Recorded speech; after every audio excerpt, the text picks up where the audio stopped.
On a Tuesday afternoon in late October, beneath the construction scaffolding on the corner of Cross Street, a woman 7 months pregnant sat on an overturned plastic crate, stitching a stranger's boot sole back together. He sat on a folding chair, a full head above her, one foot in a sock, the other resting on a wooden block. He pointed at the toe. "That's splitting open." "So that too," she said. $6 more. He pointed at the loose lining, then the broken lace, then the white salt stain crusted on the heel. "Can you get that off?" "Yes." "How much?" "No charge." Then he pulled out his phone and stopped looking at her. 20 minutes should do it. I've got a ride coming." The work took almost 2 hours. She only said, "All right," and bent down. Her hands were dark with wax and polish, nails cut short, black along the edges. She rested her knees on cardboard, folded in 4 so they would not touch the cold concrete.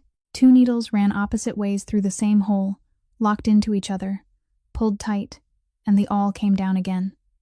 3 millimeters between every stitch, perfectly even, and she never measured.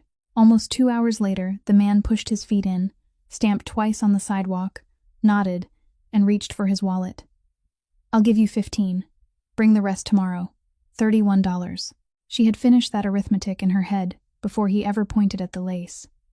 He laid the bill on the canvas cloth instead of placing it in her hand, then walked off toward the pickup, honking at the end of the block. She picked up the $15, folded it in half, put it in her sweater pocket. She did not watch him go. She did not frown. She reached down for the awl and cleared space for the next customer. 9 meters away, a black SUV had been parked at the curb the whole time, and the man inside had not cut the engine for 4 full minutes. He watched every bit of it, and not once did he look at her face. He was watching those hands, 2 needles moving against each other, every stitch locking the one before it. Cut the thread anywhere in the middle, and the seam still would not come apart, because it held itself. That is not something learned in any classroom. That is what comes from someone laying their own hands over the hands of a 6-year-old child and keeping them there, year after year, until those hands learn the way without needing eyes at all. He shut off the engine, sat 1 more minute in the silence, then opened the door.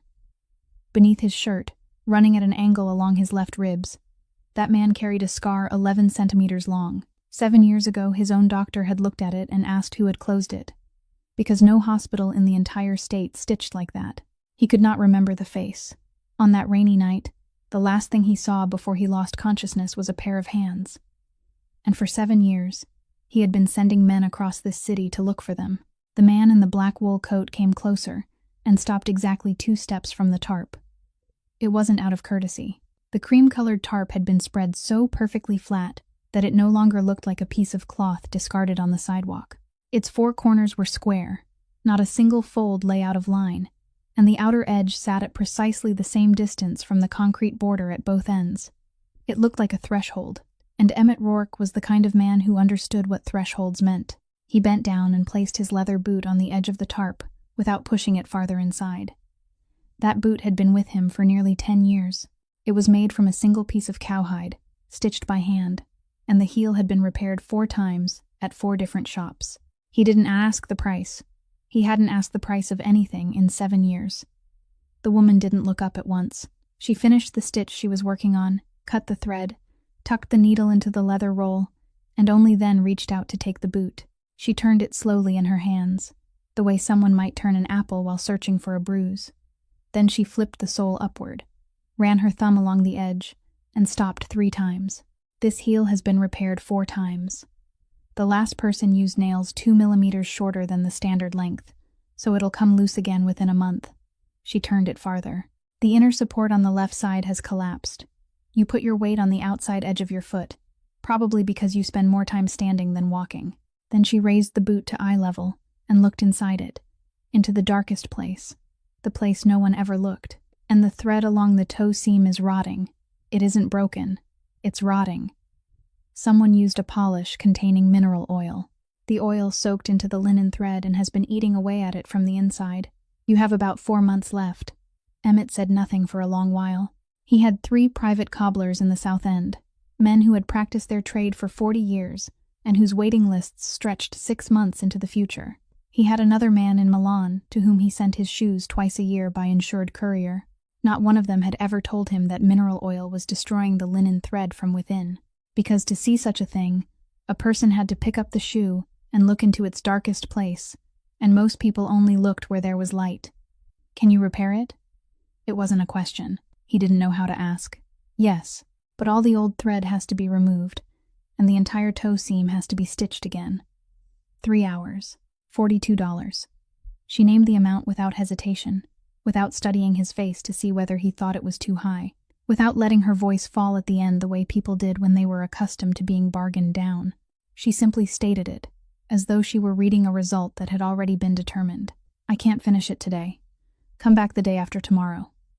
He looked down at the 2 hands holding his boot. The nails were cut short, their edges dark, and the first joint of her right index finger bore a polished callus as hard as horn.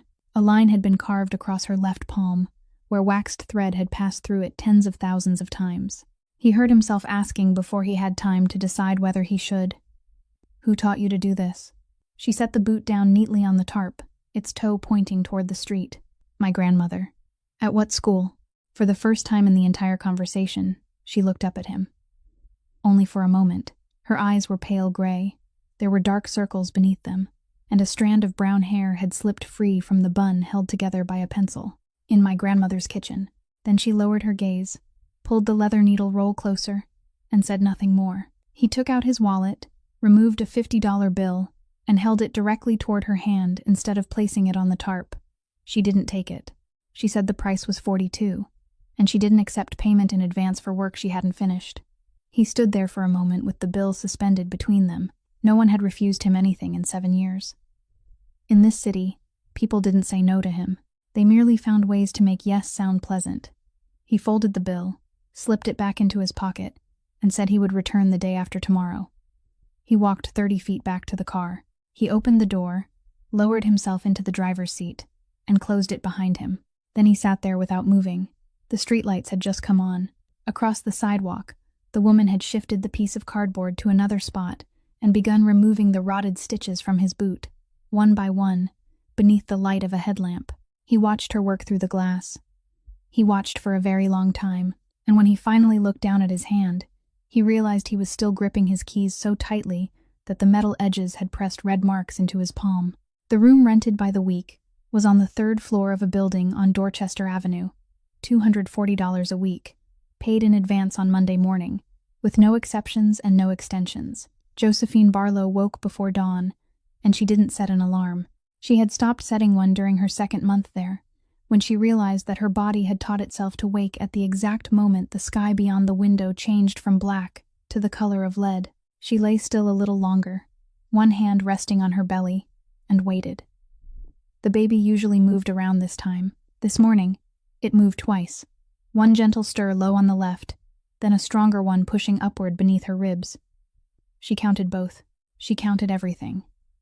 Then she sat up, placed her feet on the cold wooden floor, and began the routine she had repeated for 214 mornings in a row without missing a single step. She washed her face in cold water, because it took nearly 4 minutes for the hot water to reach the 3rd floor, and those 4 minutes went on the bill. She ate breakfast at the corner diner, the place with high stools and an oilcloth-covered counter, where an egg sandwich and a small cup of coffee cost $3.80. She drank all the coffee and ate exactly half the sandwich, then wrapped the other half in wax paper, folded the edges over twice to seal it, and slipped it into the cloth bag at her side. That was lunch. The man behind the counter had grown so accustomed to it that he no longer needed to ask. He simply handed her a second sheet of wax paper without charging her, and she accepted it, because a sheet of wax paper wasn't charity. A sheet of wax paper was only a sheet of wax paper. When she returned to her room, she sat on the edge of the bed and opened her toolbox. The wooden-handled awl came out first. She wiped it with the hem of her sweater, making 3 clockwise passes from the handle down to the point. It wasn't dirty. She had wiped it the night before, and the night before that, and every night before those. The handle was worn deeply to the right, shaped into a hollow that fit her thumb perfectly, and she hadn't made that hollow. It had been there since before she was born. 4 right-handed women had held it in exactly the same way for more than half a century, and that hollow was the only thing left in the world that still carried the shape of their hands. After the awl came the needles. There were 22 of them, and she arranged them in the leather roll according to their curves, from the straightest on the left to the most sharply curved on the right. When all 22 were in their proper places, the open leather roll looked like a spreading fan. Then came the thread. She arranged the waxed thread by color, from light to dark, beginning with cream and ending with brownish black, never the other way around. Once, she had tried arranging them in reverse, just to see what it felt like, and afterward she had been forced to put them all back because her hand kept reaching for the wrong place. Her grandmother used to say that the hands couldn't remember anything that was out of order, and her grandmother had been right, just as she had always been right about matters of the hands. At last, Josephine folded the sheet of cardboard into quarters, placed it on top, closed the box, and left the room. It was a 40-minute walk from Dorchester Avenue to the corner of Cross Street. A bus ticket cost $2.75, and every bus fare she could save had to be saved for a rainy day, because the leather tools couldn't get wet, and the tarp couldn't get wet, but it didn't matter if she did. She walked more slowly than she once had, because at 7 months pregnant, she couldn't move quickly anymore. So she left her room 15 minutes earlier than she had back in March. That evening, after she had packed everything away and returned to her room, she took out the notebook as she did every night. The first half was filled with columns of numbers, dates on the left, money received in the middle, expenses on the right, and one final column recording the amount she still owed. That figure had 6 digits before the decimal point, and it had never fallen by more than a few $100s throughout those 7 months. On today's line, she entered $15, and beside it she wrote the words, 16 short, without an exclamation mark, and without any further note.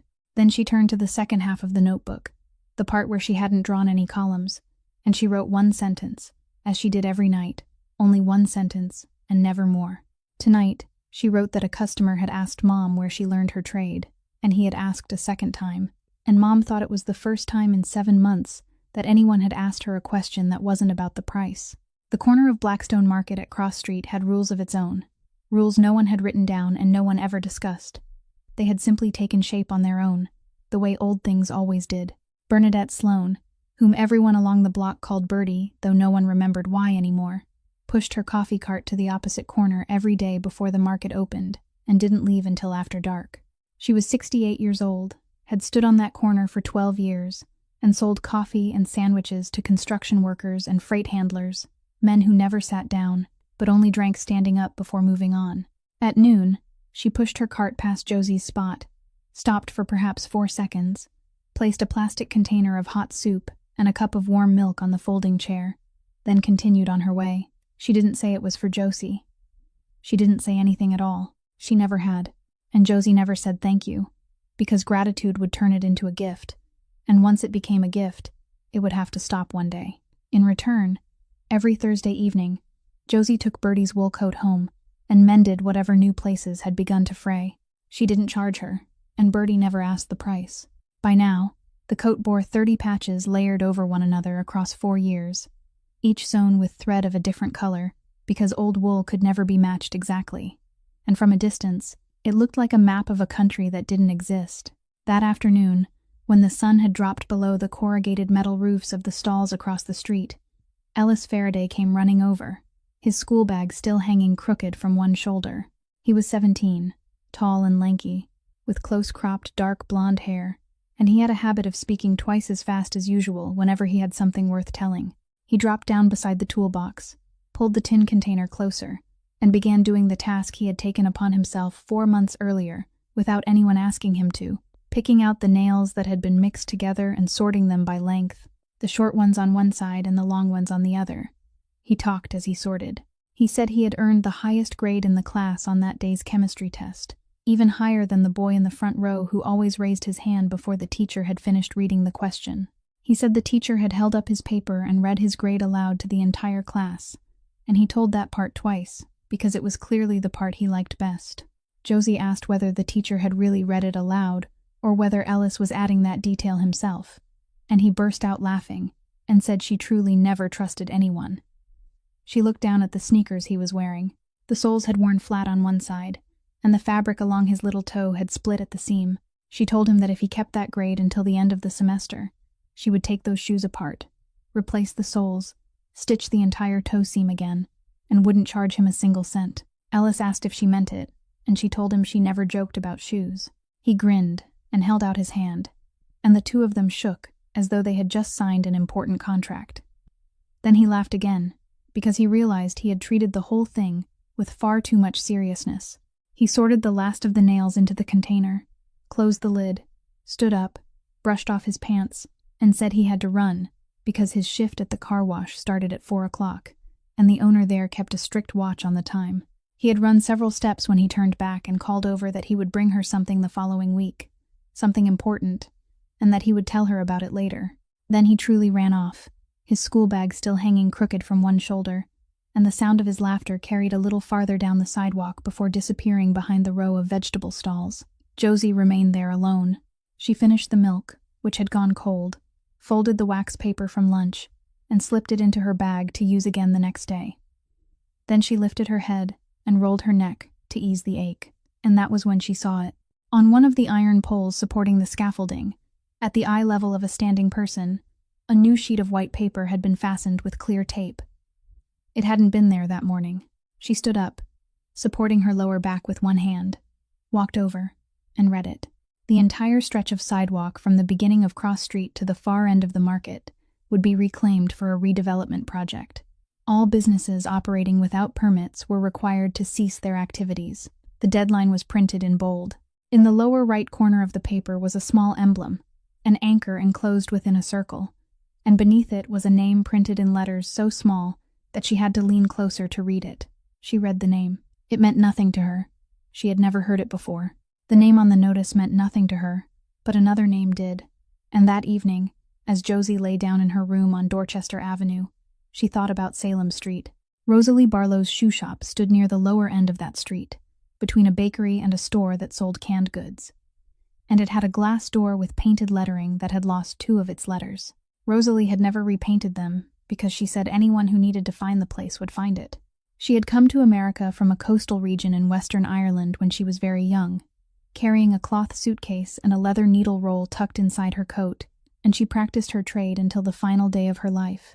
The shop always smelled of beeswax mingled with tanned leather, a sweet, slightly pungent scent that would make Josie turn her head whenever she encountered it anywhere in the years that followed. On the afternoon when everything began, Josie was 6 years old, sitting on a stool with a thick telephone book beneath her so that she could reach the workbench. Her grandmother placed an old man's boot in front of her, its sole separated from the upper by the width of a hand, and she didn't tell her granddaughter to do this or hold it that way. She pulled up a chair and sat beside her, took the child's tiny hand, laid it flat against the leather of the boot, then placed her own hand over it, and she held it there. The little girl shifted, wriggled her fingers, tried to pull free, and asked what her grandmother was doing, begged her to say something. Rosalie didn't answer. She simply held on. 1 minute passed, then 2, then longer still. Only when the child's hand stopped struggling and became still did Rosalie begin to move, slowly, very slowly, guiding that small hand along the seam of the boot, pausing where the leather had stretched, pausing where the thread had broken, pausing where the sole and the upper were still joined. She didn't offer a single word of explanation for any of those pauses.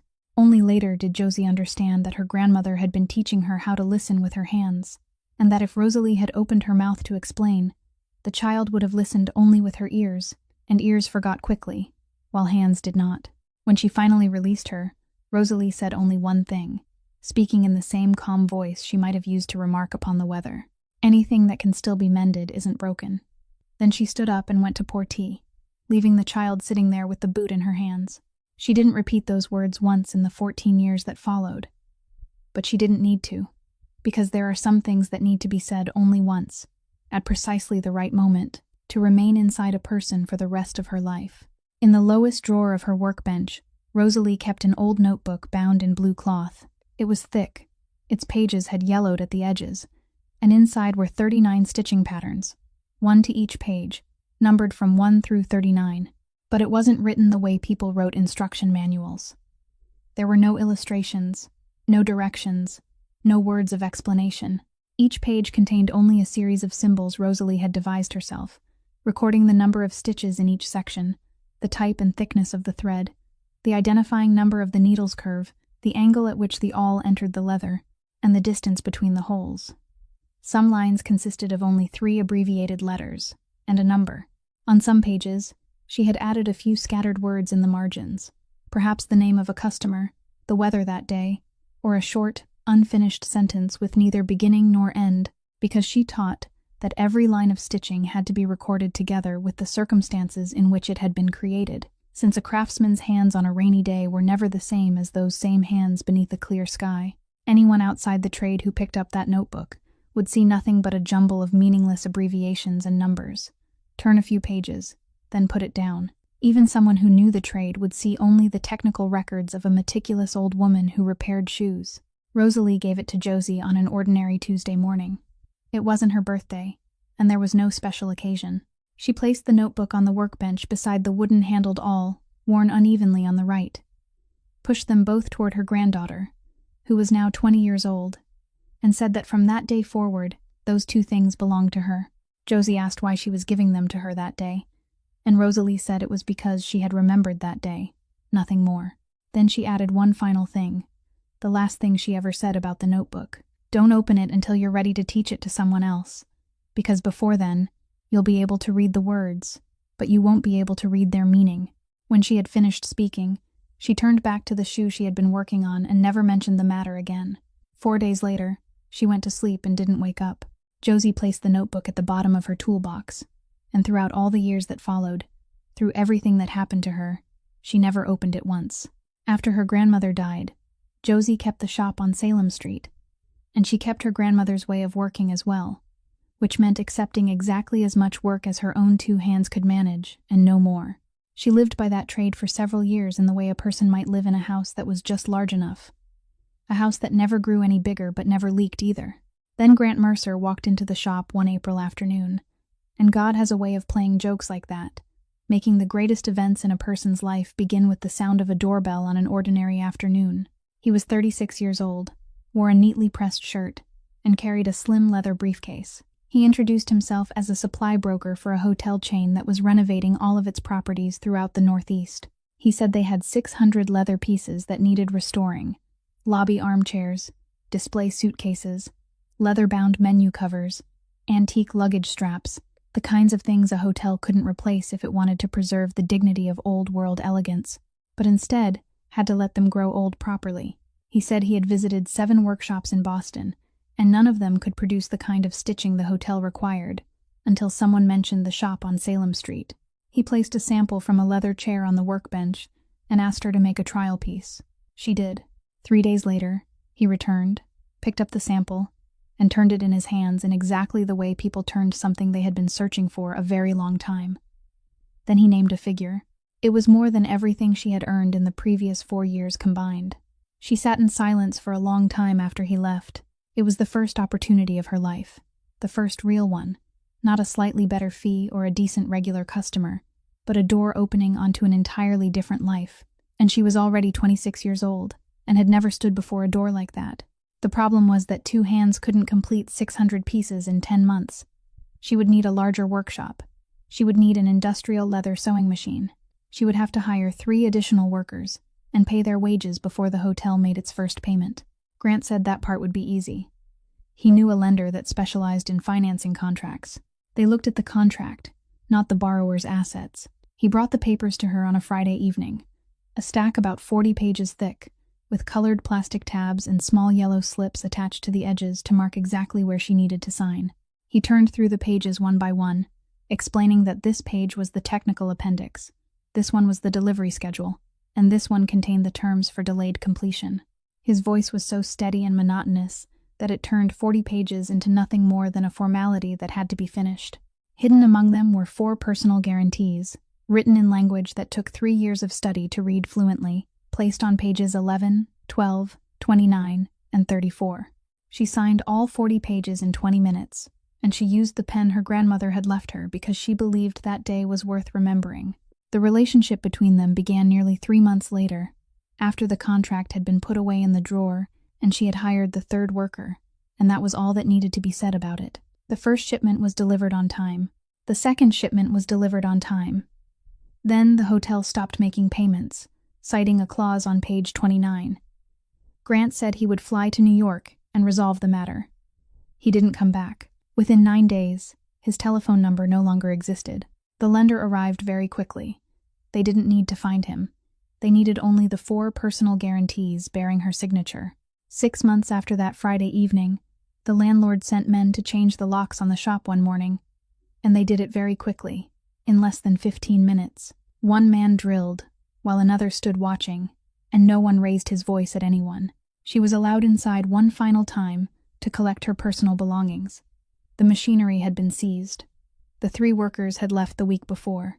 She stood in the middle of the empty shop, where 4 dark marks remained in the wooden floor at the place her grandmother's workbench had stood for decades, and counted the things that still belonged to her. 1 wooden-handled awl worn unevenly on the right, 1 tin box containing 22 needles, 1 blue cloth-bound notebook that had never been opened, and in the pocket of her coat, folded into quarters, a sheet of test results she had received from the clinic 3 days earlier, a piece of paper she hadn't told anyone in the world about, not even the man who had disappeared.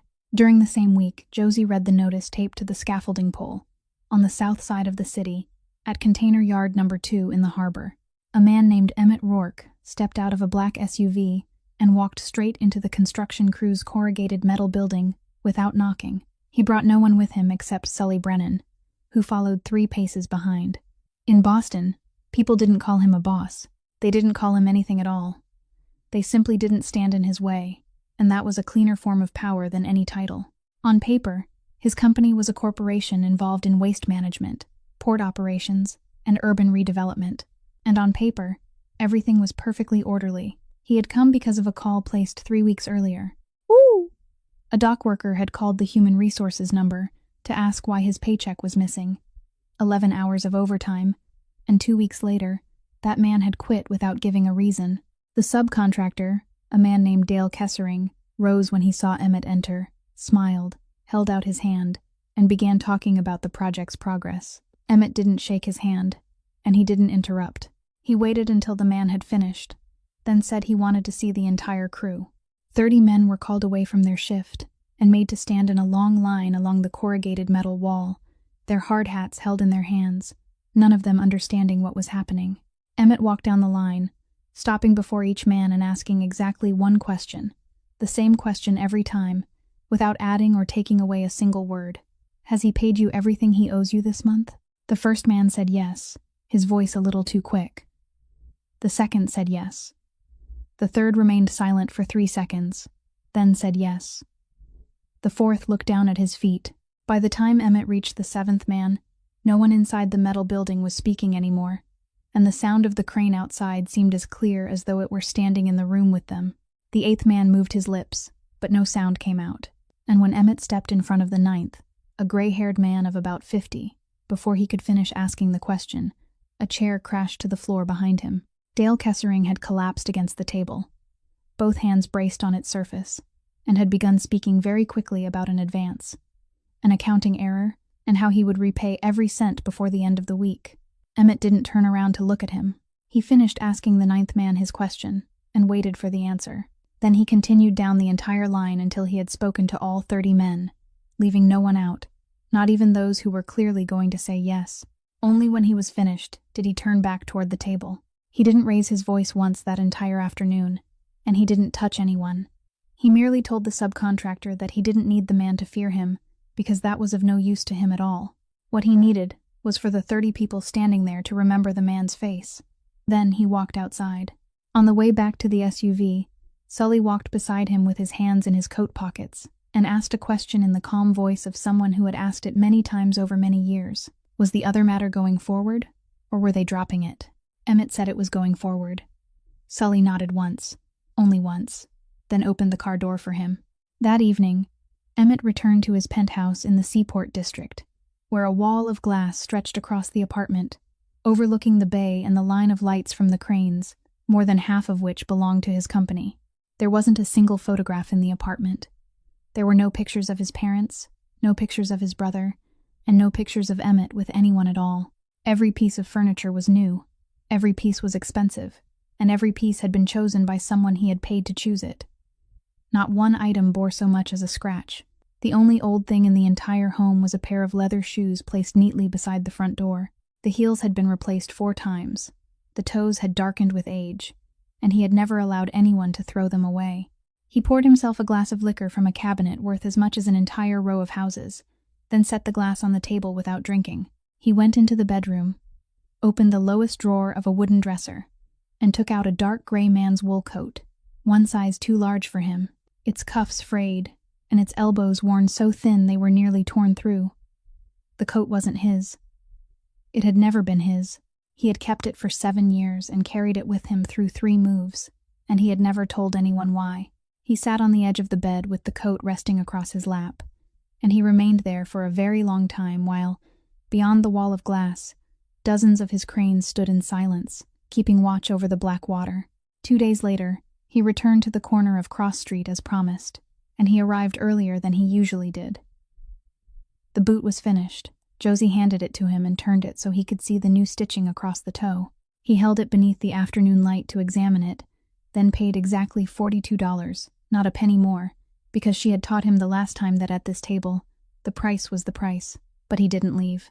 He stood there a little longer, then bent down, opened the paper bag he had brought with him, and took out a neatly folded dark gray wool coat, which he placed on the edge of the tarp.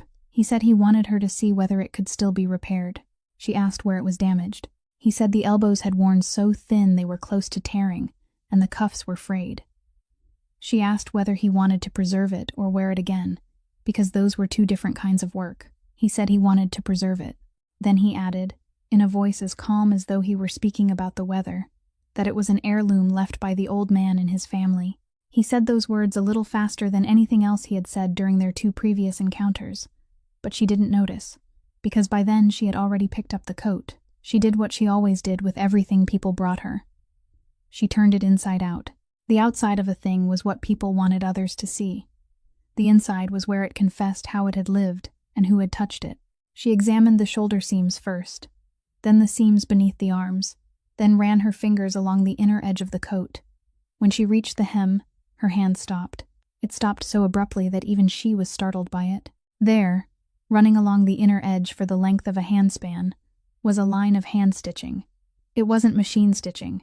It wasn't the ordinary overcast stitch that any alteration shop could make. There were 3 stitches to each sequence, with the third turning back to lock the previous 2 in place before continuing, worked in double linen thread, each stitch perfectly even. At the end, the loose thread had been tucked backward into the fold of the hem instead of being knotted. She drew the coat closer. She lowered the headlamp on her forehead and switched it on, even though daylight still remained. She studied the stitching for a very long time, so long that Emmett began to hear the traffic on the avenue more clearly than usual. She counted the rhythm with the tip of her index finger. 3 stitches. Turn back. 3 stitches. Turn back. When she reached the end of the handspan, she stopped counting and sat perfectly still. There were things in this world that could resemble one another, and there were things that couldn't. A stitching pattern could be learned by watching someone else, but the way a person began and ended, the slant of the 3rd stitch, the place where the loose thread was hidden, those things were like handwriting, and no one could imitate another person's hand without leaving traces of their own. Josie had been looking at this stitching since she was 6 years old, on the hem of her grandmother's own coat, on her grandfather's winter jacket, on the collars of everything that had passed through Rosalie's hands in the Salem Street shop. Josie looked up. She didn't ask whether he was certain it was an heirloom. She didn't ask the name of the old man and his family. She asked him one question directly, and she asked it so softly that he had to lean closer to hear her clearly. "Who gave this to you?" Emmett didn't answer. He stood there with his hands still in his coat pockets, and in his mind were 4 different answers, 3 of them lies and 1 of them the truth, and he realized that he couldn't use any of them. In 7 years, no one had ever asked him a question for which he didn't already have an answer prepared. People asked him about money, and he answered. They asked him about land, about contracts, about who stayed and who left, and he answered. Even the police had questioned him several times, and he had answered everything calmly, without stumbling. But the woman sitting on an overturned plastic crate had just asked him a question of 5 words, and he stood frozen like a little boy caught in the act. She continued looking at him. She didn't hurry him, and she didn't repeat the question. She simply sat there with the coat across her lap and waited. A truck carrying vegetables passed by, its brakes screeching at the intersection before it continued on. At last, Emmett bent down, placed a bill on the tarp as a deposit, and said he would come back for it later. Then he turned and walked away. She called after him and asked his name. He didn't stop, and he didn't answer that question either. She left that wool coat in her toolbox for 2 full days without touching it, and every evening she took it out again, turned it inside out, studied the hem beneath the light in her rented room, then folded it carefully and put it away once more.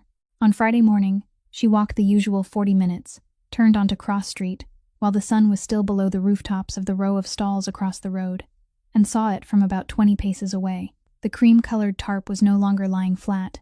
3 long cuts had been slashed through it, the edges curling upward like human lips, and one corner had been dragged completely out of its familiar position. The folding chair lay on its side beneath one of the scaffolding poles.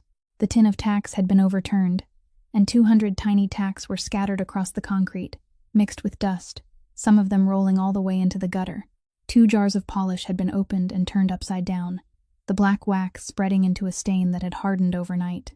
The leather roll that held her needles had been pulled apart, the needles flung everywhere, one of them driven into a crack in the sidewalk so that only a small silver end remained visible. Josie stood still for a while. She set down her cloth bag, pressed one hand against her lower back, and lowered herself to her knees on the concrete. Then she began to pick things up, one tack at a time.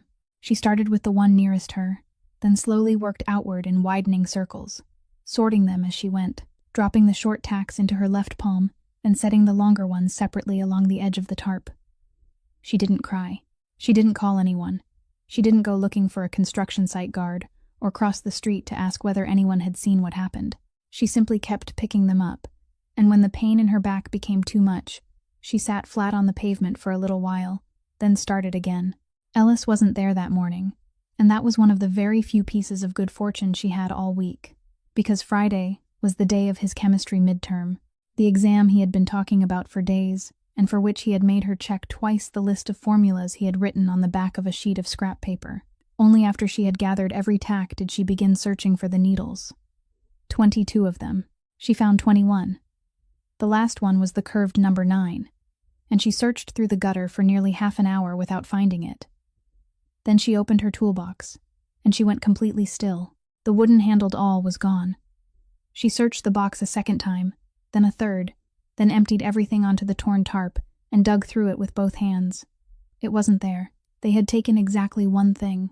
They had poured out the polish, scattered the tacks, slashed the tarp, but they had carried away only one item, and that item couldn't have brought $10 at any pawn shop in the city. Across the street, Miss Birdie had already stopped her coffee cart. She didn't push it over. She simply stood there with both hands resting on the handlebar, watching the entire time. Only after Josie had finished cleaning everything up, spread the torn tarp back into place, and used her own waxed thread to stitch the 3 slashes closed as best she could, did Miss Birdie push the cart across the street. She set a cup of coffee on the folding chair, not milk the way she usually did.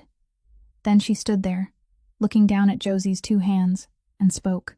In 7 months, she had never said more than 3 words to Josie at a time, but that morning she told her that she looked so much like her grandmother it frightened her. Josie's head snapped up, but Miss Birdie had already turned away, already pushed her cart back across the street, and she didn't look over again for the rest of the day. 3 days later, when Josie arrived in the morning, there was a box waiting on the folding chair, a white cardboard box, perfectly square, with no postage and no name written on it. She opened it. Inside, resting on a layer of tissue paper, was a brand new awl. The wooden handle had been polished with gleaming varnish. The steel point still carried its untouched coating of rust, preventive oil, and around the middle of the handle was the original paper label bearing the name of the German manufacturer. It was expensive. It was beautiful.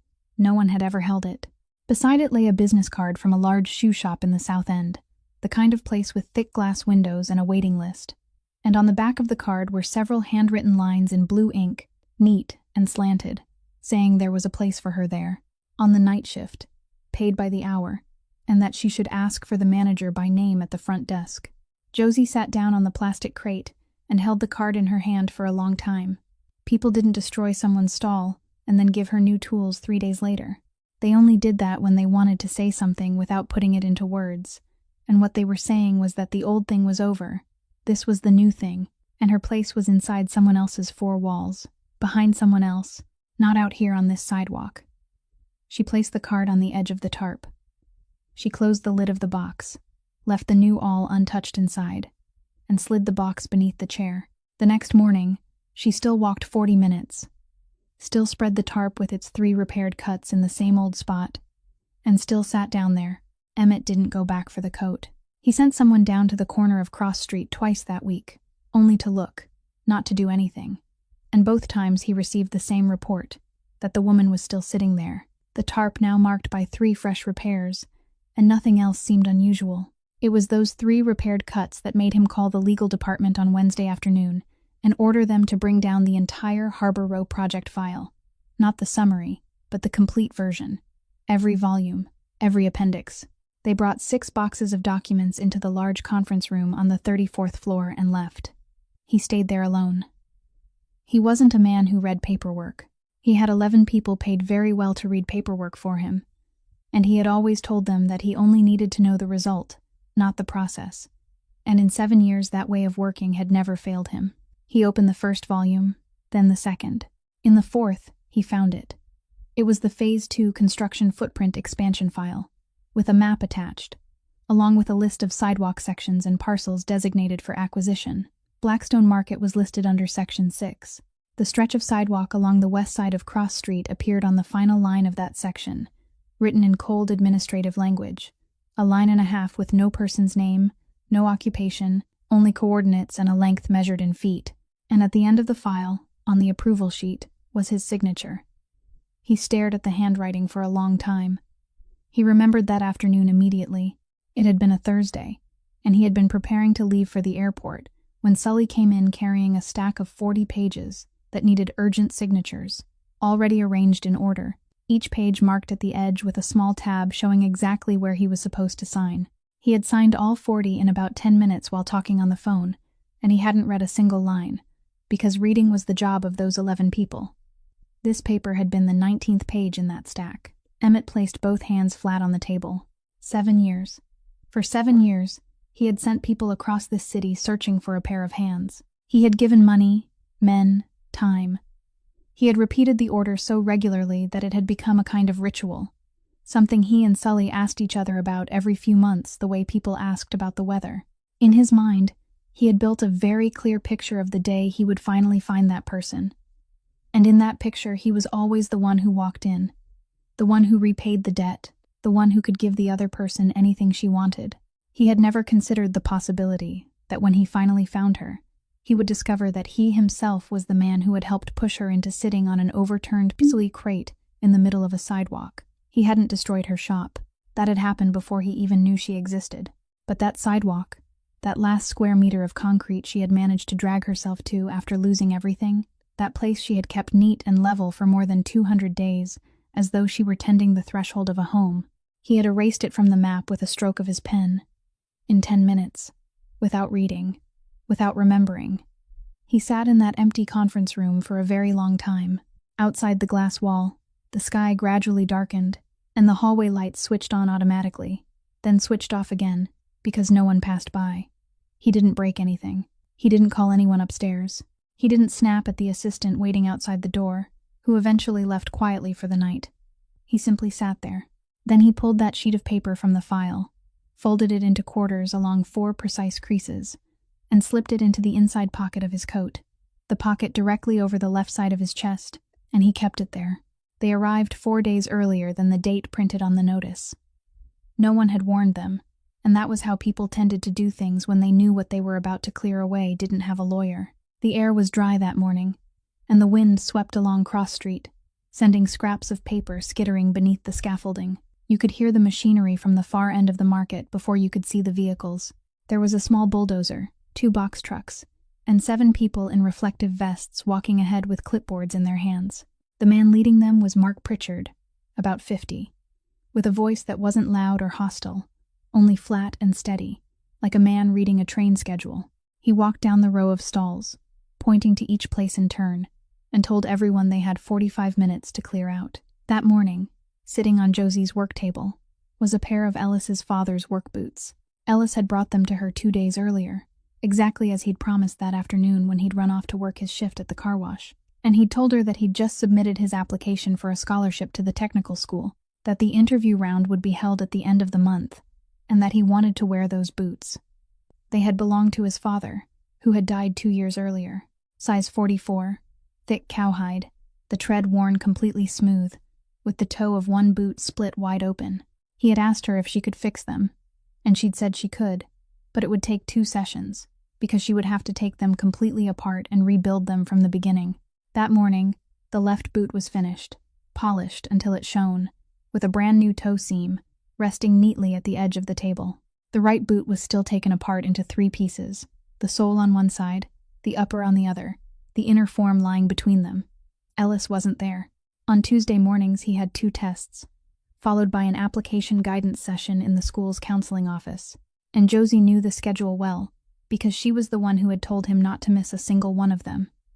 Mark Pritchard stopped in front of her table. He looked at the tarp with its 3 repaired cuts, looked at the overturned plastic crate, looked at her 7-month pregnant belly, then looked down at the list on his clipboard and told her that this spot wasn't registered as a business, so it wasn't eligible for compensation, and she simply needed to move along.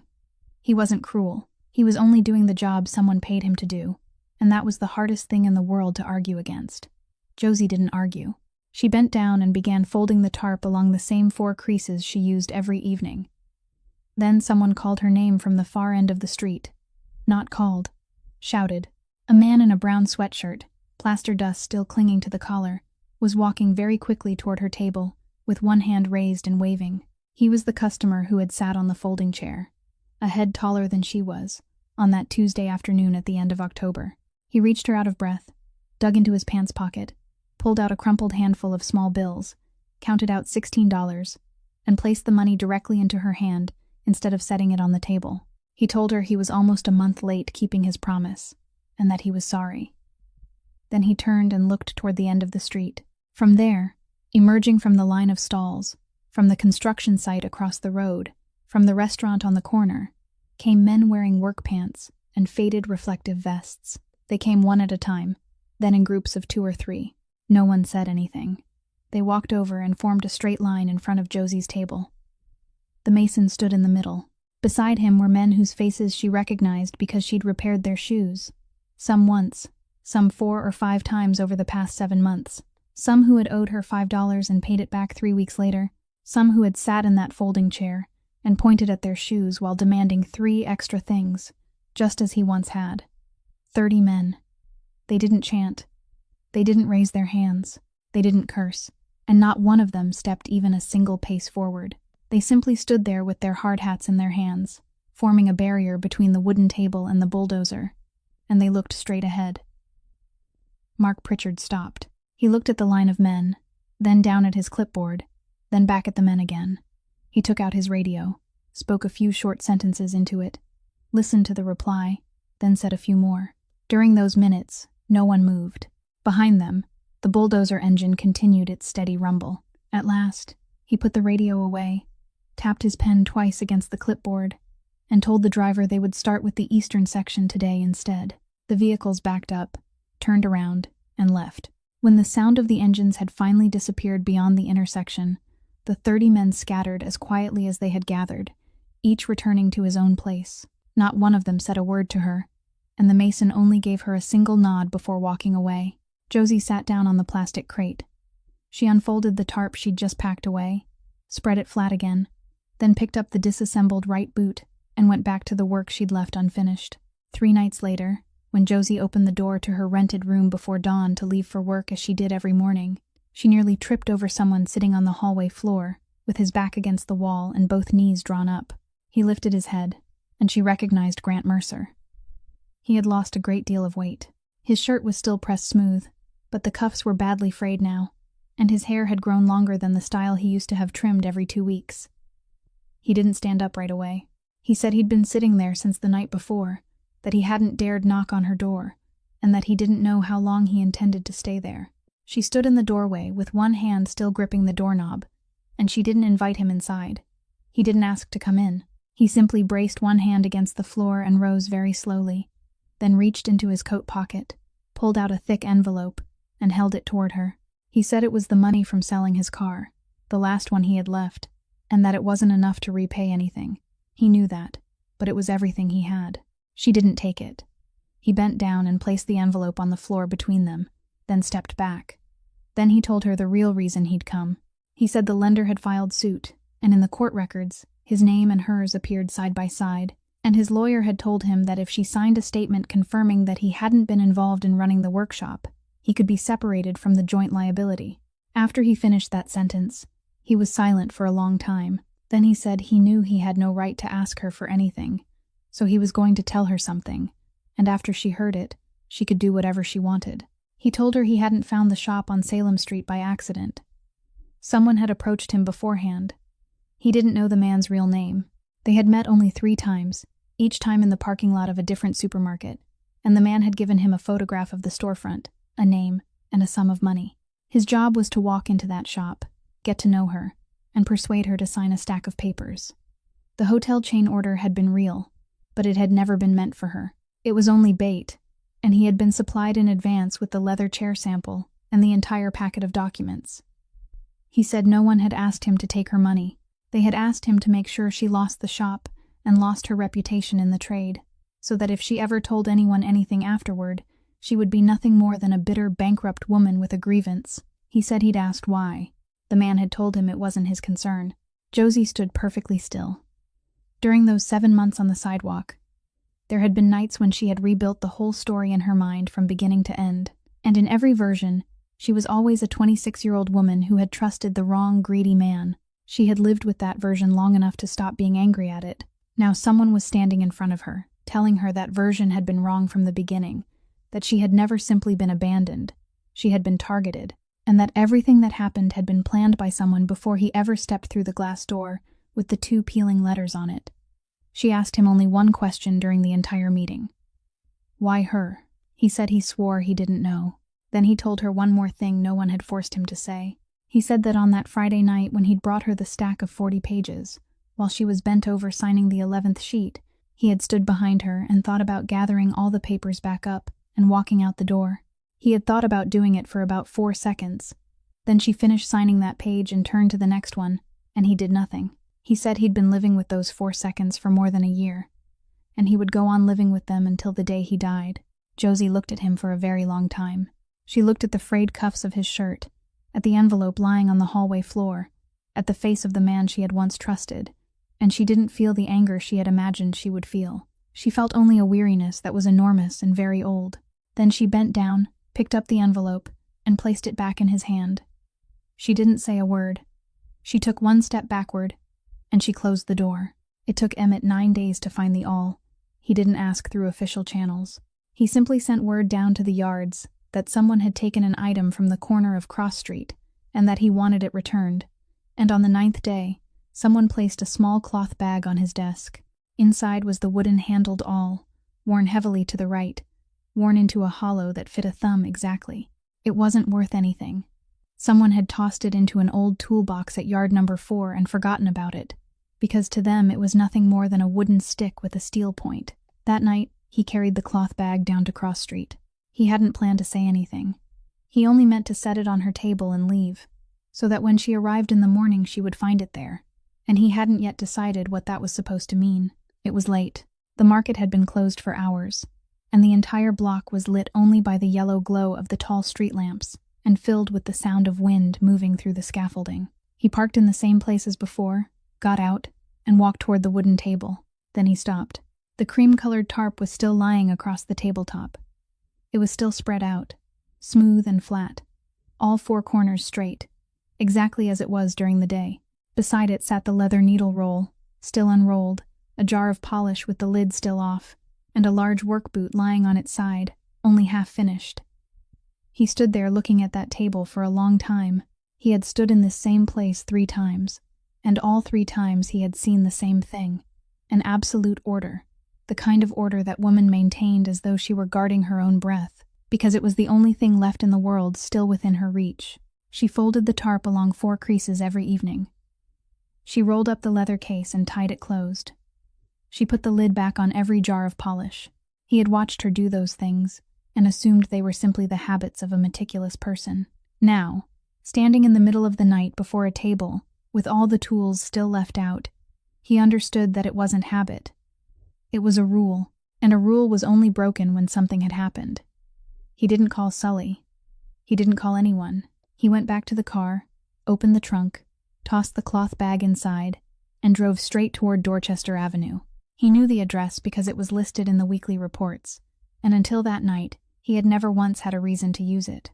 An old building, one corner of the glass door cracked and held together with tape.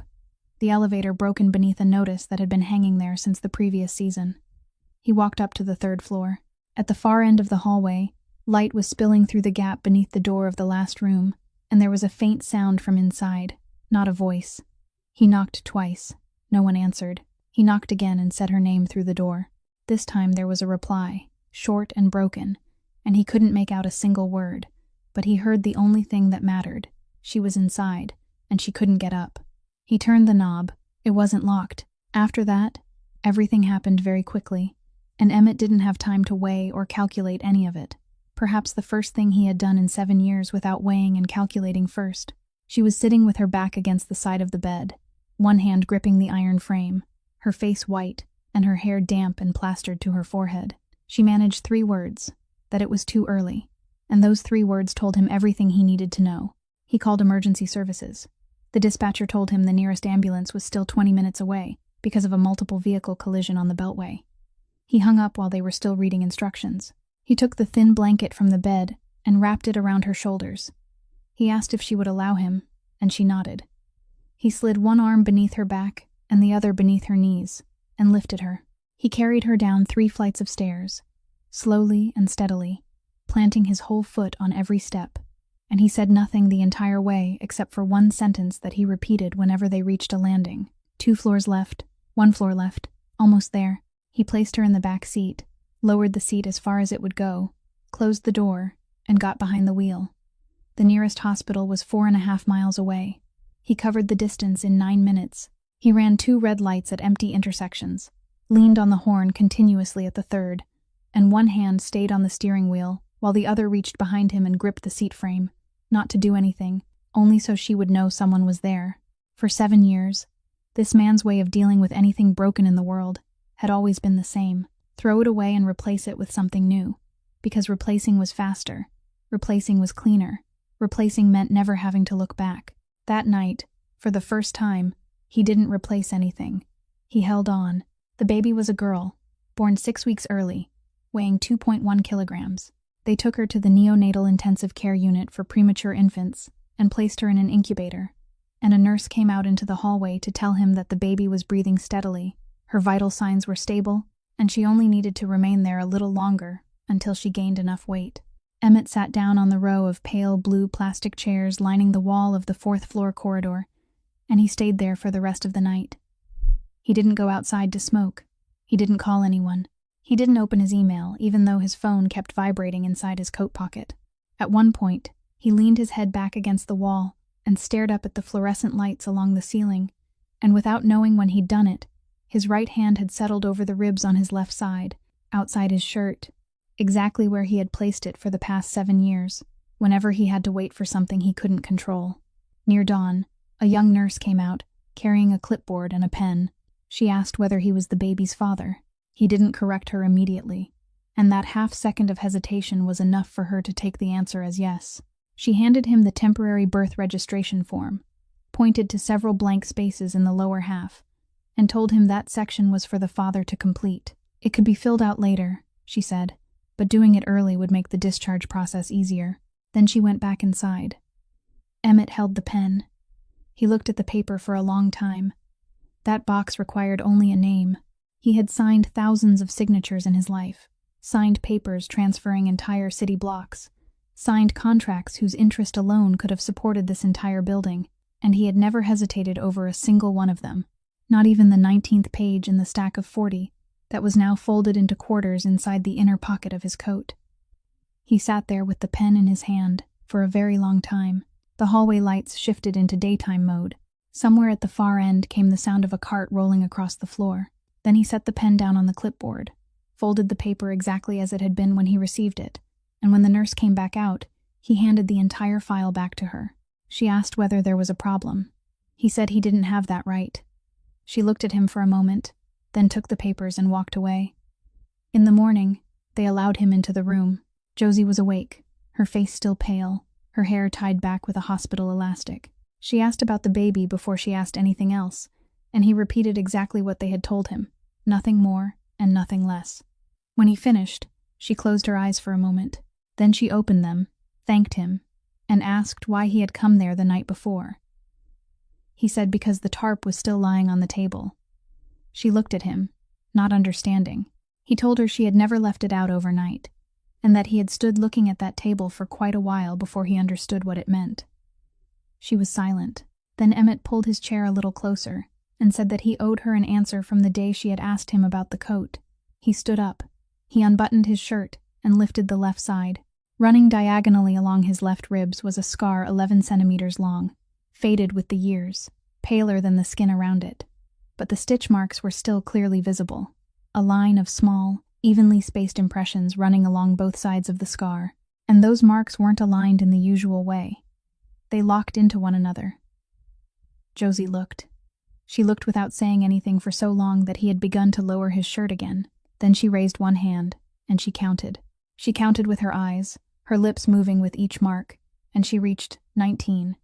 19 stitches. Stitch pattern number 14 in the blue cloth-bound notebook. Silk thread, curved needle number 9. 3 stitches to a rhythm, with every third stitch turned backward to lock the 2 before it. The end of the thread hidden inward instead of tied in a knot. And with that number, 19, the rainy night from 7 years earlier returned to her whole. She had been 20 years old, alone in the shop, not long after her grandmother died, sitting there finishing one last pair of shoes when she heard a sound at the back door. She had opened it and found a man leaning against the frame, soaked through, his shirt dark along his left side. She hadn't called anyone. She had heated water, taken out her grandmother's curved number 9 needle and silk thread, and done the thing her hands knew how to do. Near dawn, she had given him her grandfather's wool coat that hung behind the door because his own clothes couldn't be worn again, and she had told him to leave before daylight. She had never asked his name. She had never told anyone, and during the 7 years that followed, she had forgotten the whole thing, the way people forget something they once did because it had occupied only one night of their lives. She lifted her eyes to the man standing in front of her. Very softly, she said, "So it was you." 4 days later, Josie was discharged, while the baby remained in the hospital for another 3 weeks. She went there twice a day, morning and afternoon, sitting beside the incubator for exactly as long as they allowed, and between those visits, she returned to the corner of Cross Street to finish the shoes she'd left undone, because customers were still coming, and the rent on her room was still charged by the week. It was during those days that a woman came to her table. She was 41, Polish by birth, and worked the night shift at a food packaging plant, and she hadn't brought any shoes to be repaired. She asked whether Josie took students. She said she'd been standing across the street watching Josie work for the past 2 months, that she wanted to learn that kind of stitching, and that she could pay however Josie wanted, even if it meant helping with the cleaning. Josie sat quietly for a long time. Then she said yes. That night, back in her room, she took out her toolbox and dug all the way to the bottom, into the place she never touched, and pulled out the blue cloth-bound notebook. She sat holding it in her hands for a while. Her grandmother had told her not to open it until she was ready to teach what was inside to someone else. Josie had kept that promise through all the years that followed, through everything, even through the nights when she'd had nothing left to hold on to except that notebook itself. Now someone had asked her a question, and she'd been able to answer yes. She opened it. The paper had yellowed, and the smell of old beeswax rose from the very first page. 39 stitch patterns, numbered, 1 to a page, written in a system of symbols that only 2 people in the world had ever been able to read. She turned the pages slowly, reading each one again as though she were hearing the voice of someone who had died. When she reached page 14, she stopped. That page specified silk thread, curved needle number 9, 3 stitches to a rhythm. The third stitch turned back to lock the previous 2, the end of the thread tucked inward. But beneath the row of symbols, in the blank space at the bottom of the page, were 3 handwritten lines in ink, the writing small and slightly shaky, and it wasn't her grandmother's hand. It was her own handwriting from when she was 20 years old. Her grandmother had taught her that every stitch had to be recorded together with the circumstances in which it was born, and that night, After the man had left and daylight had come, Josie had sat down at the workbench and done exactly what her grandmother had taught her, because it had been the most difficult stitch she'd ever made in her life. Those 3 lines said that there had been 2 people that night, not one, that while she was working, she had looked up and, through the frosted glass of the back door, seen a second man standing outside beneath the awning on the other side of the alley, that he was wearing a gray knit cap, and that he stood there for quite a long time, never knocking, never calling out, only watching. That when she finished and looked up a second time, he was gone, and the final line, written in letters even smaller than the 3 lines above it, said that he hadn't called an ambulance. Josie sat staring at those words. She didn't remember writing them. She truly didn't remember. For 7 years, that notebook had lain at the bottom of her toolbox, had followed her through 4 different places to live, had remained no more than a handspan from her fingers throughout more than 200 days of sitting on that sidewalk, and she hadn't opened it, because an old woman had told her not to, and because Josie was the kind of person who kept her word. The next day, she took the notebook to the hospital. Emmett was sitting on the row of chairs outside the 4th-floor corridor, the same place he'd sat every afternoon since that day, and he stood when he saw her. She didn't say anything. She handed him the notebook, already open to page 14, and pointed to the 3 lines at the bottom. He took it. He read. He read very slowly, then read it again a second time, then stood there holding the notebook without moving. A cart rolled past in the corridor. An alarm sounded from somewhere down the hall. 2 nurses were talking at the station. He heard none of it. For 7 years, he had believed that he was the only person who had walked out alive that night from the alley behind the row of buildings on Salem Street. He had rebuilt that night in his mind more times than he could count, and in every version, there had been nothing behind him but darkness and rain. He looked up. Josie asked whether he knew who it was. Emmett didn't answer immediately. He closed the notebook, held it in both hands, and stared for a long time through the window at the end of the corridor. Then he said a name. He said Sully. The night before everything came to an end, Emmett sat in his car outside the hospital, and he had intended to do what he had always done, which was call 4 men down to Pier 4 and settle the matter in the way this city had never once asked him about. It was Josie who had said something to him earlier, when he returned the notebook to her in the 4th-floor hallway. She told him that her grandmother used to say a stitch was only strong when it locked back into itself, that anything held together by a knot would eventually come loose. And she told him that if he handled this in the dark, then 7 years from now, there would be another man standing outside another door somewhere, and once again he wouldn't know. He sat in the car for a very long time with those words. Then he called a phone number he had never called in his life. The warehouse at Pier 4 was the kind of place with a high corrugated metal roof, widely spaced hanging lights, oil stains across the concrete floor, and voices that always seemed to echo back half a beat late. Sully Brennan arrived close to midnight with 5 of his men, wearing the expression of someone who had been summoned to discuss business, because Emmett's message had contained exactly 4 words. There is trouble at the pier. Sully was 56, had walked with a slight limp in his left leg since he was young, and had stood behind Emmett for 13 years. He asked what was going on. Emmett didn't answer. He simply brought out a blue cloth-bound notebook already open to the right page, placed it on a wooden crate in the middle of the warehouse beneath the light, and told him to read it. Sully stepped closer. He bent down and looked. He looked for quite a while, and while he was looking, no one in the warehouse said a word. Then he raised his head and said it was someone's handwriting, that it didn't prove anything. Emmett said he agreed. By itself, it didn't. Then he called the names of 2 of the 5 men standing behind Sully, and he asked them one question. Who, 7 years earlier, during the week after that rainy night, had passed the list of the southern piers to the other side? No one answered. He asked again, still in that same ordinary voice, and added that he wasn't asking because he needed to know. He already knew. He was asking because he wanted them to hear themselves answer. The first man looked down at the concrete floor. The second looked toward Sully. And that look was the answer. Then the side door of the warehouse opened. 4 men came in wearing plain clothes, badges in their hands, and behind them came 2 more carrying document cases. It was the one thing a man in Emmett's position never did. Not because of the law, but because it broke the entire order he had lived inside for more than a decade. He had called outsiders. He had sat for 3 hours in a windowless room and spoken aloud things that cost a man something the moment he said them. and he had put on the table records he should have kept for himself. Sully understood everything in about 2 seconds. He didn't run. He didn't do anything at all. He only turned and looked at Emmett, and for the first time in 13 years, he told the truth. He said he hadn't killed anyone. He said he had only sold a location and a time window, and he had calculated that neither of the Rourke brothers would walk out alive that night, and once it was over, he would be the only loyal man left, and the whole system would fall into his hands without him having to fight for it.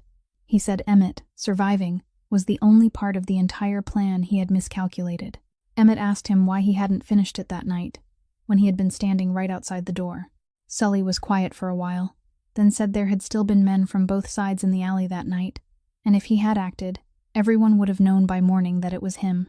So he had stood there and watched, decided that the man inside wouldn't survive until dawn anyway, and walked away. Emmett asked about the 7 years that followed. Sully said he had remembered that street from the very night it happened. He hadn't known there was a notebook. He had only known there was someone who had seen him standing outside the door. So he had done what he believed was the cleanest thing. He hadn't touched that person at all. He only had to make sure no one would ever believe anything she said. He had hired a broker, manufactured an order, and sat back and watched the shop close. And every time Emmett asked about the search, Sully only had to report the same sentence back to him. Everything had been checked. There was nothing. Emmett stood there and listened to all of it. He didn't step forward. He didn't raise his voice once. When they led Sully toward the door, he stopped beside Emmett and said that if it had been him, he wouldn't have called those men. Emmett said he knew, and that was exactly why he had. A few days later, after the baby had been allowed to come home, and her weight had risen to the level the doctors required, Emmett came to the corner of Cross Street in the afternoon, and he didn't bring any shoes with him. He brought a thin file. He told Josie there was a vacant ground floor space at the end of Hanover Street, 80 square meters, with south-facing windows, outside the boundaries of the project, so it wouldn't be disturbed, and that he had already had someone inspect the structure. He said she could move in starting the following week. Then he told her that he had a law firm that worked regularly for his company, and they could review her entire debt file, and with what Grant Mercer had testified to, those 4 guarantee documents could very likely be challenged and overturned. He said all of this in the same even voice he always used when presenting a plan that had already been fully calculated, and he placed the file on the edge of the tarp. Josie didn't pick it up. She set down the shoe she had been working on, braced one hand against the edge of the table, and stood. The wooden-handled awl was still in her right hand, its worn, uneven grip fitting perfectly beneath her thumb, and she stood straight in front of him. She said she didn't need him to save her. She said she needed a table, and not his table, but her own. Emmett said nothing. In 7 years, no one in this city had ever told him no. People might delay, might circle around the answer, might search for the smoothest possible way to say yes, but no one had ever stood upright in front of him and refused something he was offering. He had grown accustomed to every door opening, and he had forgotten what it felt like to stand in front of one that remained closed. It wasn't pleasant, but it was the most real thing he had touched in years. He looked at her for a moment, then nodded once. He picked up the file, pulled out the lease agreement, crossed out several lines in the terms section, and wrote in a rental figure by hand, $300 a month, payable quarterly, signed by both parties. He handed it to her and said that was the rent, lower than market price because the building didn't have an elevator yet and the storefront was still waiting to be repaired, and if she thought the number wasn't fair, she could hand it back. She took the paper. She read it from beginning to end, including the fine print, then asked him about the security deposit and who would be responsible for electricity and water, and he answered every question one by one. Then she signed. She signed with the pen her grandmother had left her, and this time she had read all 40 lines before putting pen to paper. The following week, Emmett drove to Salem Street. The old shop was a coffee shop now, with new glass in the front windows, 6 small tables inside, and a counter painted sea blue, and in the afternoons it was crowded with people sitting there. He parked across the street and remained in the car, looking over at it. He didn't go inside. He called the new owner using the phone number printed on the sign, introduced himself as someone looking to buy old wooden furniture, and asked whether anything from the days of the shoe shop was still being kept in the storage room at the back. The owner said there was an oak workbench, very heavy, sitting in the corner of the storeroom since they first moved in. They had meant to call someone to haul it away several times, but never had. Emmett asked the price. The owner said, "If you can take it away for me, that's enough." Emmett paid them. He paid considerably more than an old wooden workbench was worth, and he handled the entire thing over the phone, without setting foot across that threshold even once. He hired 2 men to carry it out through the back entrance, then hired a carpenter to restore the surface, keeping every old cut, every old nail hole, every polish stain that had soaked deep into the grain over decades, repairing only one loose leg and applying a fresh coat of protective oil. On the right side of the tabletop were 4 shallow grooves worn into the wood, the place where an elbow had rested day after day for more than half a century. The carpenter asked whether he should plane that section smooth. Emmett said no. The ground floor shop on Hanover Street opened on a morning in early February, with no grand opening, no flowers, no one coming to cut a ribbon. The wooden sign hanging above the door had been painted by Josie herself, the lettering drifting slightly to the right, near the end because she'd painted it while holding her baby in one arm, and she hadn't gone back to correct it. There was only one word on the sign: Rosalie's. The oak workbench stood in the middle of the room facing the south-facing glass windows, and the cream-colored tarp was spread across it, folded along the same 4 creases, aligned with the same care so that the edge of the cloth sat the same distance from the edge of the table at both ends. It wasn't resting on concrete anymore. It was resting on wood. Her first student was Marta Wisniewski, the woman who had stood across the street watching for 2 months before finally finding the courage to ask. She came after her night shift, slept for 3 hours, then showed up, and she learned slowly, but she never missed a lesson. Josie taught her exactly the way her grandmother had taught her, which meant she didn't explain. She simply placed her own hand over Marta's and kept it there until the other hand stopped fidgeting. The second person came in on a Thursday afternoon. She was about 35, wearing an old navy wool coat that still held its shape, her hair tied neatly back, and she stood outside the glass door for quite a while before finally pushing it open and stepping inside. She hadn't brought any shoes to be repaired. She walked straight to the workbench and said her name was Delphine Corrigan, then said she hadn't come to learn the trade. She had come to see Josie's face. Josie set down the needle.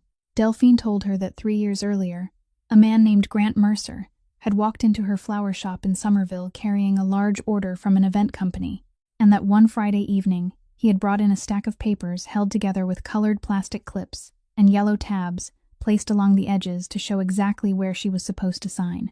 She said her debt had been $218,000. She had lost the flower shop, lost her apartment, and was now staying with her sister. Then she said that 3 months earlier, someone from the court had called her to ask about another case built the same way, and they had read her a name and an address, and ever since that day she had thought about coming here almost every day. She said she didn't know what she'd come to do. Maybe to curse at someone. Maybe just to see what the next person looked like. The 2 women looked at each other across the oak workbench. Neither cried. Neither stepped forward to embrace the other. Outside the glass windows, a bus stopped and then pulled away, and inside the shop, Marta remained bent over her, stitching at the far corner of the table without looking up. Josie stood, went into the back, and returned with a pair of dark brown men's leather shoes, which she placed on the table. They belonged to a customer from Hanover Street, and needed the entire toe stitching replaced on both shoes. Josie told Delphine she was already working on the left one, while no one had touched the right one yet. She pulled out a chair, set it beside her own, and told her to sit down. Delphine stood still for several seconds.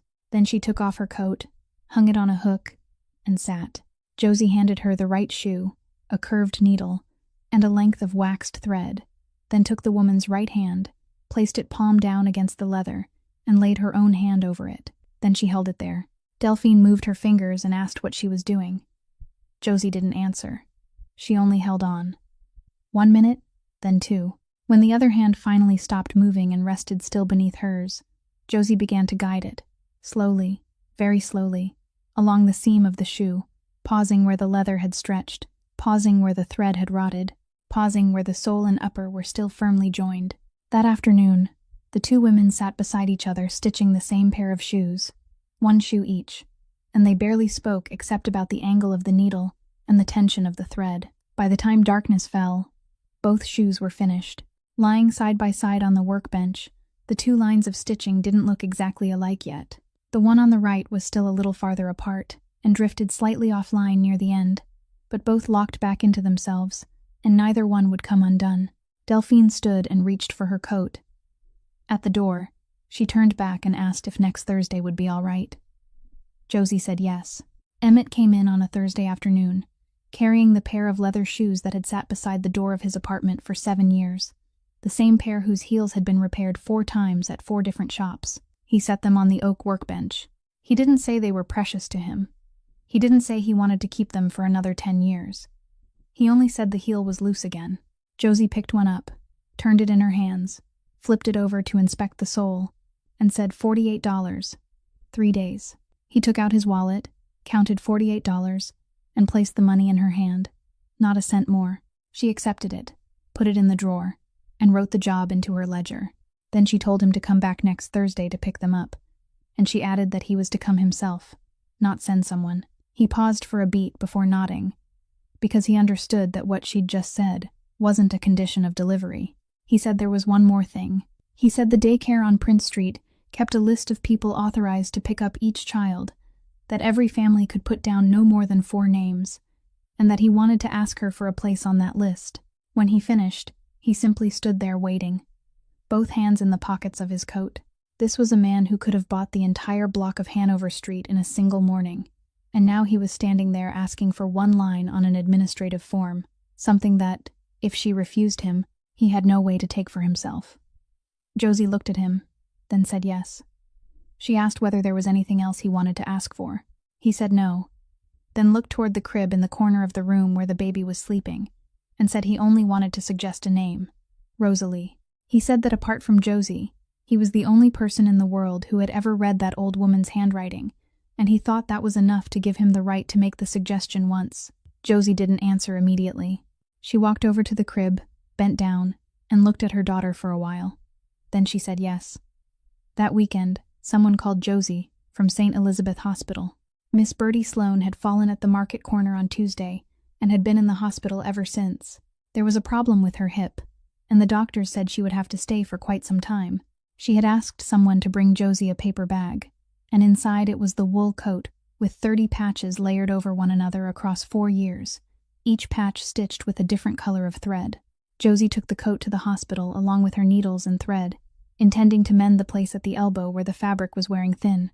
When Miss Bertie saw the needle, she shook her head. She said, "Don't mend it anymore. You keep it."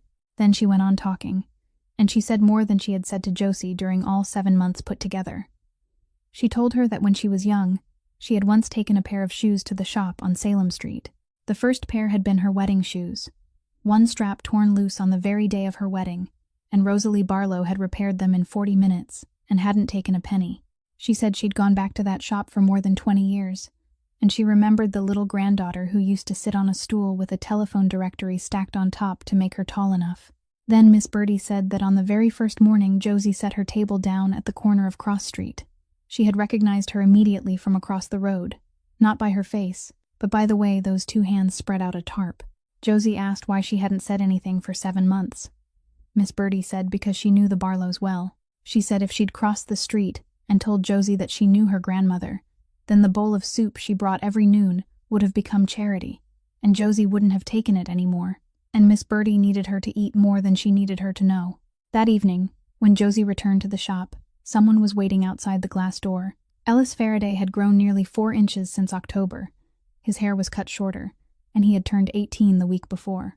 He was wearing his father's work boots, both of them now fully repaired, the leather polished and the toe stitching brand new. He proudly told her that he had won the scholarship and would begin school in September, studying manufacturing mechanics. Then he said he hadn't come there to show off. His classes would only take up the daytime, and he wanted to ask whether he could come there in the evenings to learn the trade, 3 nights a week. He would sweep, organize supplies, do anything she needed. He said he'd been sorting tacks for her for 4 months back at that street corner, so she already knew he wasn't bad at it. Josie laughed for the first time in many weeks. She told him 7 o'clock on Tuesday, Thursday, and Saturday evenings. And don't be late. The following Thursday, Emmett came to collect his shoes exactly as promised, and he drove himself there, alone. The shoes were finished, the heels firm again, the edging completely restored. Josie handed them to him. then said she needed to measure his hand again for the customer records. She came around the end of the table, took his right wrist, turned his hand palm up, and measured from his wrist to the tip of his middle finger with a cloth measuring tape, then wrote the number in her book. The entire thing took less than 10 seconds.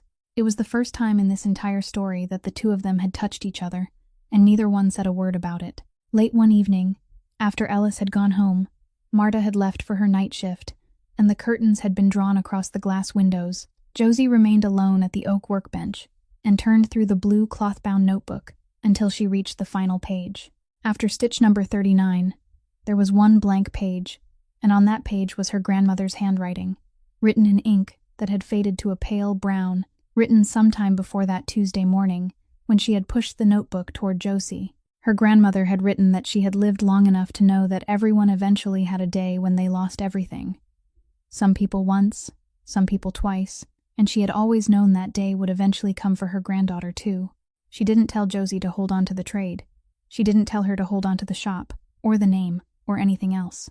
She wrote only one sentence, that when that day came, people would treat her like something broken, and the only thing she asked of her was never to believe them. Josie sat for a very long time with that page open beneath the light of the desk lamp. Then she took out the debt ledger, turned to the back half where there were no ruled columns, and wrote the final line, that today, Mama has a table of her own, and nobody gave it to her. In the crib at the corner of the room, the baby, now 6 months old, had awakened sometime without Josie noticing, and was lying there staring up at the ceiling. The wooden-handled awl rested on the edge of the table, within reach. The baby lifted one hand, her tiny fingers wandering through the air for a while, then brushing against the wooden handle, then closing around it. That handle was worn deeply to the right, worn into a hollow shaped over more than half a century by 4 right-handed women. Now a 5th hand was holding it. She didn't know what she was holding yet, but she was holding it. There are things in this world that people are too quick to throw away because they believe they are broken. An old trade, a person who has lost everything, a part of life that seems beyond saving, when in truth, the only thing that is ever truly broken is the day we begin to believe that we are no longer worth someone's time to sit down beside us and mend what can still be mended. Kindness given in the dark is never lost. It only travels a very long way before finding its way back to us at the moment we need it most. And helping someone doesn't mean giving them what you have. It means giving them back a place to stand, so they can make what they need for themselves. If this story has left something in your heart, please subscribe to our channel, leave a like, and share this video with the people you love, so that every day you can have another story worth hearing. How do you feel about Josie and Emmett's journey? What part of their story made you think about your own life? Please leave a few lines in the comments below. We truly want to hear the most sincere feelings from your heart. We wish you and your family lasting good health, and may every day bring you peace and happiness. Goodbye, and we'll see you again in the next video.